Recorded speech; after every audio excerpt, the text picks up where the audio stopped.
আসসালামু আলাইকুম, কেমন আছেন সবাই? আশা করছি আপনারা সকলে ভালো আছেন।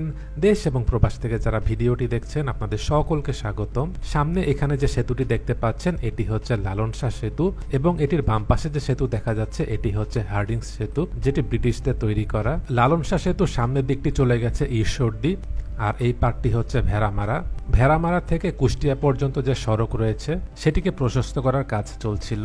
অনেক দিন পর আজকে এই দিক থেকে কুষ্টিয়া শহরের দিকে যাব। অনেক আগে যখন এই দিক থেকে কুষ্টিয়া শহরের দিকে গিয়েছিলাম তখন দেখেছিলাম রাস্তার অবস্থা খুবই খারাপ ছিল। আজকে এদিক থেকে কুষ্টিয়া শহরের দিকে গিয়ে দেখবো রাস্তাটির বর্তমানে কি অবস্থায় রয়েছে। চলুন তাহলে আজকের ভিডিওটি শুরু করা যাক।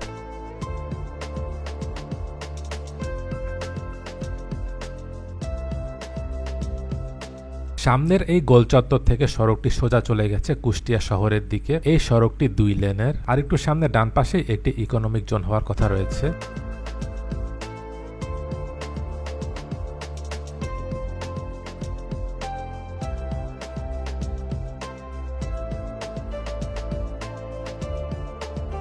এবার একটু সামনে চলে আসলাম। এখানে ডান পাশের যে সড়ক এটি চলে গেছে ভেড়ামারার দিকে। এই দিক দিয়ে সম্ভবত এখন বড় কোনো যানবাহন যেতে পারে না। কয়েক মাস আগে এখানে দেখেছিলাম সামনে একটি সেতুর কাজ চলছিল। সেতুর কাজটি হয়ে গেলে এই সড়ক দিয়ে সকল যানবাহনই চলাচল করতে পারবে।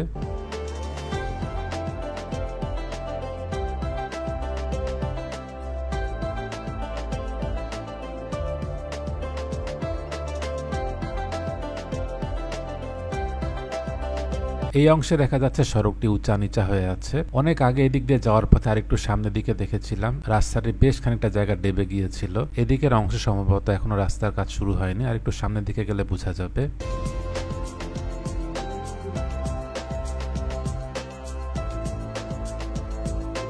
লালন শাহ সেতুর দিক থেকে ত্রিমোহনী পর্যন্ত এই সড়কটি দৈর্ঘ্য প্রায় 20 কিলোমিটার। এবার একটু সামনে আসার পর সড়কের এই জায়গাটিতে দেখতে পাচ্ছি কাজ চলছে।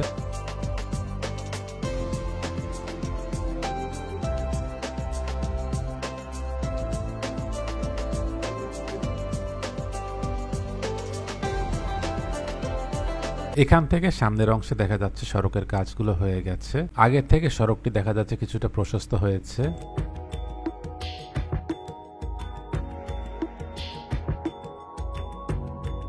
এদিক দিয়ে যখন যাচ্ছিলাম দুপাশের যে প্রাকৃতিক সৌন্দর্য সেটি থেকে খুব ভালো লাগছিল, আলহামদুলিল্লাহ।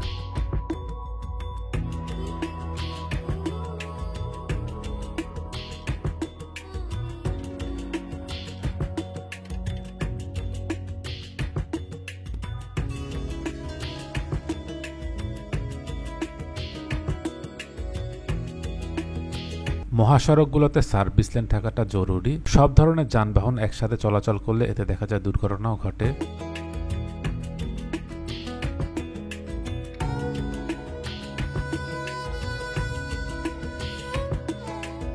এই ঈদে কম খরচে বেশি আনন্দ উপায়। এখন যে কোনো উপায় এজেন্ট থেকে 25,000 টাকা ক্যাশ আউটে ইনস্ট্যান্ট 25 টাকা ক্যাশব্যাক। যত খুশি ততবার।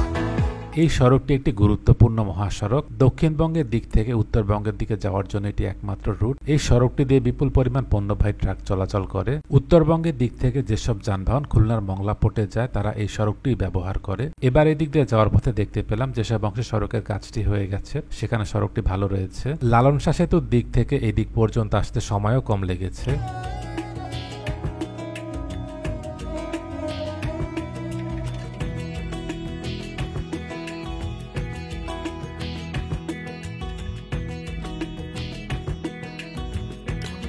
সামনে এখানে একটি গোল চত্বর। এবার দেখতে পাচ্ছি গোল চত্বরটিকে নতুন করে তৈরি করা হচ্ছে। সড়কের ডান পাশটি হচ্ছে কুষ্টিয়া বাইপাস। কুষ্টিয়া শহরটি সামনের দিকে চলে গেছে। যেসব যানবাহন ঝিনাইদহ, মাগুরা, যশোরের দিকে যাবে তখন ডান পাশের কুষ্টিয়া বাইপাস দিয়ে যাবে। সামনের এখান থেকে সড়কের বাকি অংশটি দেখা যাচ্ছে 4 লেন করা হয়েছে।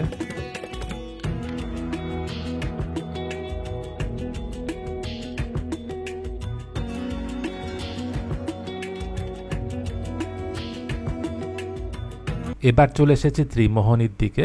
সামনে সড়কের ডান পাশটি চলে গেছে মিরপুর মেহেরপুরের দিকে।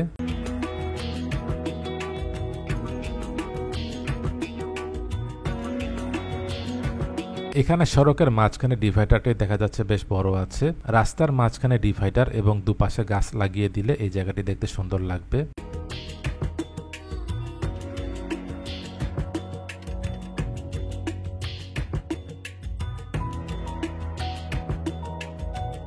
অনেকদিন পর কুষ্টিয়া শহরের দিকে আসলাম, এই দিকটিতে এসে ভালো লাগলো। এর আগে যখন এসেছিলাম তখন রাস্তার অবস্থা খুবই খারাপ ছিল, ভিতরের যেসব রাস্তা ছিল সেই দিক দিয়ে শহরের দিকে আসতে হয়েছে। এবার এই পর্যন্ত আসতে অনেক কম সময় লেগেছে।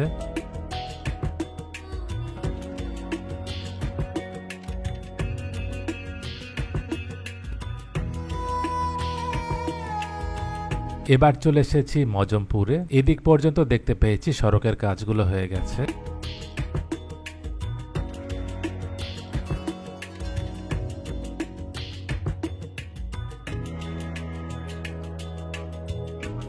এটি হচ্ছে কুষ্টিয়ার এনএস রোড।